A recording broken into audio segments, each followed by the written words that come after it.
And I pose it as a question, first of all. So I want you all to think about what you know about Serbia, and not just the war and the post-war experience, but especially Serbia's European integration process, what you've read, what you've seen on the news. So I pose the question, is it on the road to the European Union, or is it a society still very much left behind? And as my research deals with Serbia's European integration process, it's a continuation of my research from my master's degree also at Cardiff in European Studies, and which I'm going to discuss throughout my presentation. And the film that I used is a 2011 film called October, or October in English. It was first shown at Cinema City in my city of Novi Sad at the annual film festival.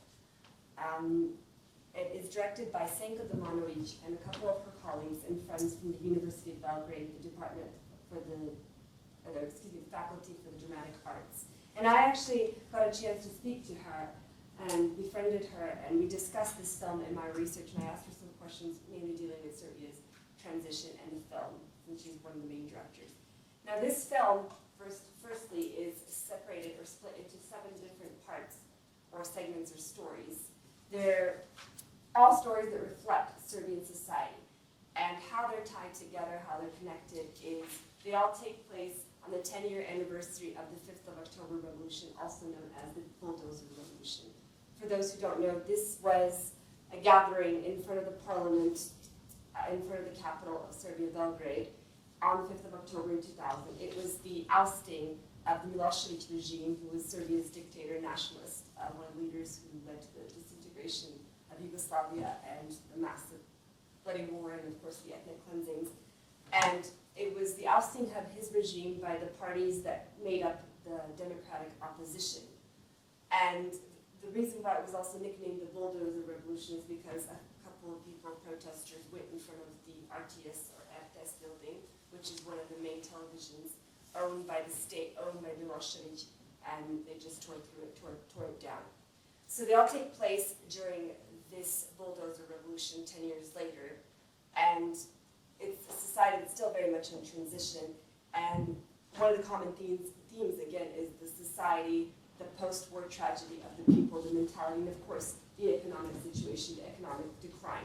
Because this film also takes place during the global financial crisis, which really hit Europe and especially Serbia and some of the southeastern European countries. And I'm going to talk about a few of these stories. So, for instance, Graduation is the first story.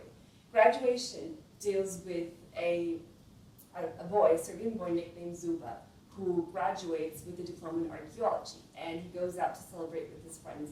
They get drunk, they play truth or dare, and his friends start teasing him about his diploma and about his relationship with his ex-girlfriend Sanja, who is also there. He gets really angry, and he starts swearing at them and threatening them and saying how they're just idiots because they don't have diplomas.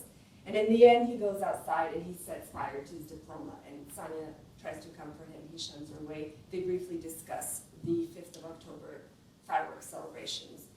And this is, as I've discussed with Ms. Domanovic, one of the directors of the film, as I mentioned, this is a reflection of how basically your diploma in Serbia doesn't mean anything unless you have the connections. And I go back frequently to my country where I have a lot of young friends who have had to move to abroad, like to Russia and other countries to find work, because it just, you can have a PhD, you can have a master's, and it still won't mean anything unless you have the connections. And even then, it just matters. It's really a concept if you're lucky or not. Birthday is the second story. It's a little girl, nameless. She's celebrating her birthday, and she gets a lot of presents from her family members. Her older sister, who is supposedly either living in Serbia or living abroad, it's not specified, she comes into town to celebrate her birthday with her, and she doesn't get her anything, and the little girl gets upset. Her parents scold her. In the end, she goes to look for her older sister, to apologize. She catches the grandfather again watching the television, and it's the broadcast of the 5th of October Revolution. In the end, she catches her sister having a deeply heated debate and with her father, with their father. And they have this sort of bizarre incestuous relationship. It's not sure if it's consensual or not, but basically he is this tycoon, this defiant representative of this elite, of this tycoon, while everybody else is laying people off, laying workers, especially from state-owned companies, because there's just no work. He's hiring people. And he wants her to come back. He wants her to take over the company. And of course, the little girl when she grows up. And she won't come back. She'd rather stay abroad because there's work abroad. Again, the economic decline in Serbia. And she's living with her boyfriend and she's studying. And the third story is one called Ashes. Again, it starts off with the economic situation and how Serbia was really hit by the global financial crisis. It takes place, it starts off in this poverty-stricken Serbian village where this man is, elderly man in his 30s, he's 2 or 3 paychecks behind and he owns this old elderly lady some money. He gets on a train, he doesn't have money to purchase his tickets, so he gets off when the conductor is checking tickets and he gets back on again. And he sits next to these kids who are going to the Parliament Square in Belgrade. And they're asking for directions where that is, and Matt asks them, well, where are you, why are you going there? Are you ditching school? And they say they saw some stupid band, some concert play there in front of the Parliament building 10 years ago. And obviously these kids don't know what happened. They don't know about the 5th of October Revolution. Again, this sort of ignorance. And so Matt tells them there was no concert playing there, and he says there were people gathering. In the end, he goes to meet his girlfriend, and she doesn't meet him in his hotel room, so he ends up, again, watching the fireworks alone, so it's briefly mentioned. The fourth story is one that I found a clip of. It's a graveyard stories. It's basically a little girl, Milica, and her father, they live and take care of this graveyard. And it's her relationship. She can talk to ghosts, and she's friends with this mafia man who was shot a while ago named Eraser, or Ritva. And there's a state-owned company who wants to take over the land and kick them off, make them leave, move, because they want to build a supermarket there. Again, trying to create jobs for this in an economy, especially now where the employment rate is up to 23%, where 1 out of every 4th person, even now in Serbia, is still unemployed. And the man is just this sort of comic relief, this post-war tragedy that you can see in the people. And he tries to teach her how to hold a gun, and she has to get rid of this man. And ironically, this man that's trying to build a supermarket is the one who shot him. So a long time ago, after the war. And he's just, I'm not going to show the entire clip because it's quite long, but just his outfit is very much sort of old-fashioned. He wears this blue jumpsuit over a fake white Dolce & Gabbana t-shirt and some gold chains, and just the way he is.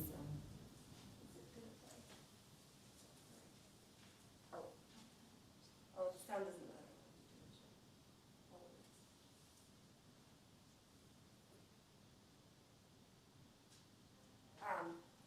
What is your mind?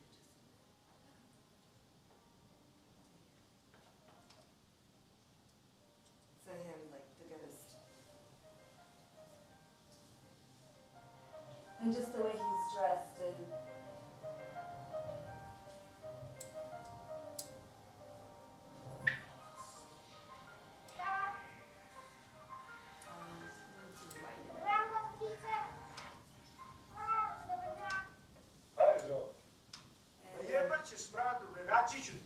and this is how he just swears. Of course, typical Serbian tells, they tear down, she goes, I wanted to show the clip where she goes to visit him, to tell him how the property's being torn down.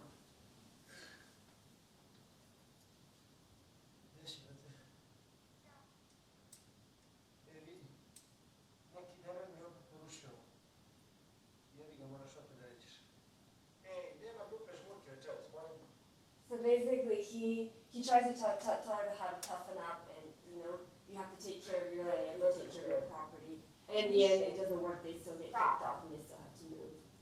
And they build a supermarket.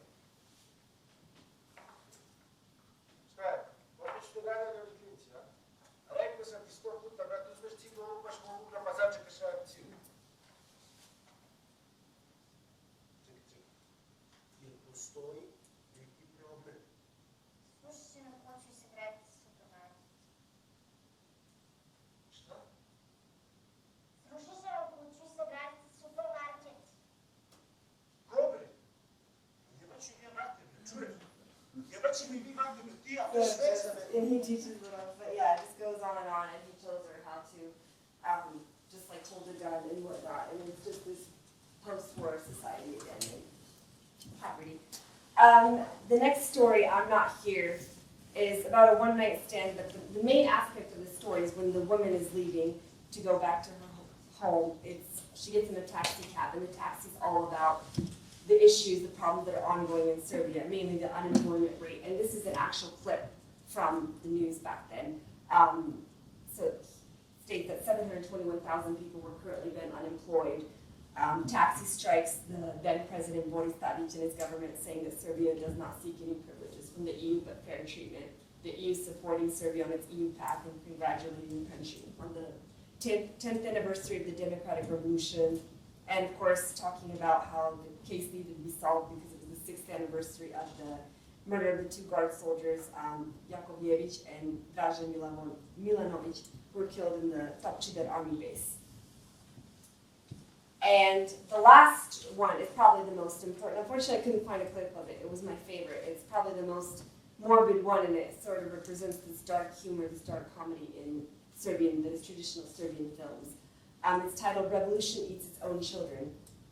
And it's basically about the hunger strike, and again, the poverty in Serbia. And massive people are on hunger strike for this state-owned company called Servomi. The company keeps changing owners, and they're not getting paid. Their paychecks are way behind. So one of the men gets so desperate that on national TV he cuts off his own finger. Later they're so desperate that they all roast it by the fire and eat it. And later this same man is shown with his face bruised and bloodied, and he says, oh, the paychecks are going to come finally. So again, this sort of mafia, corruption, corruptive society that, you have to, I don't know, beat someone up to get their job done or bribe them. And in the end, the comic bit of sort of the dark humor again is their camp is set up on train tracks. And there's still somebody apparently left in the tent, and the train whizzes by, and all of a sudden the news come on, and the news talks again about the problems in Serbia, corruption, human rights issues and abuses, the Kosovo issue, the global economic crisis, and of course, they say, and of course we can't forget about sport. So, because we have to mention sport as well. So again, and this is really a story about how, again, the economic crisis in Serbia, the strike, and the not understanding of the generation and the state, especially the Boris Tadic government. I asked several people on my visit to Serbia, including Ms. Milanović, who I spoke to over email, what they thought about the situation in Serbia now in 2014 with the European integration process, if they thought that the situation had changed at all. And her, for instance, Ms. Milanović's response was yes, and a lot of people agreed as well in Serbia. Yes, it has changed, but in reality it hasn't, that we're still living in a transition. So my research again goes back to the European integration process, and I deal with the newly elected government in May 2012. And the time that this film was made, it was during the President Boris Tadic government, who is interesting enough that he is a very reformer, pro-EU man, leader of the democratic opposition, and that between his government, when he was in power from 2004 to 2012, he hasn't been able to do anything much for Serbia in the 8 years. And yet the newly elected government, who are basically former nationalists under the Milosevic regime, our Prime Minister Aleksandar Vučić was the information minister under Milosevic, who prosecuted journalists who spoke out against the state in Milosevic. And of course, Tomislav Nikolic is being the president, and Ivica Dačić, the foreign minister. And how this government, who's only been in power for less than 2 years now, has done so much more for Serbia and has delivered on some of their promises than the previous government. And it's still, again, a society in transition, as this film emphasizes. And I guess we'll see what happens, because it's still a relatively new, modern government. But they have done major steps, for instance, the signing of the Brussels Agreement, because at the time of this, Kosovo was still issued. Kosovo was a major demand by the EU for Serbia as one of the conditionalities to join the European Union. And they signed, on the 19th of April, they signed the Brussels Agreement, which was the beginning of the dialogue on normalization, on relations between Pristina and Belgrade. So, again, I asked the question, so it's just something that you, I'm not expecting an answer, but if people wanted to think about it, whether you still think this is a society that's very much on the road to the EU, or it's a society that's stuck in transition? And how long can this transition last? Because there's still people leaving, there's still people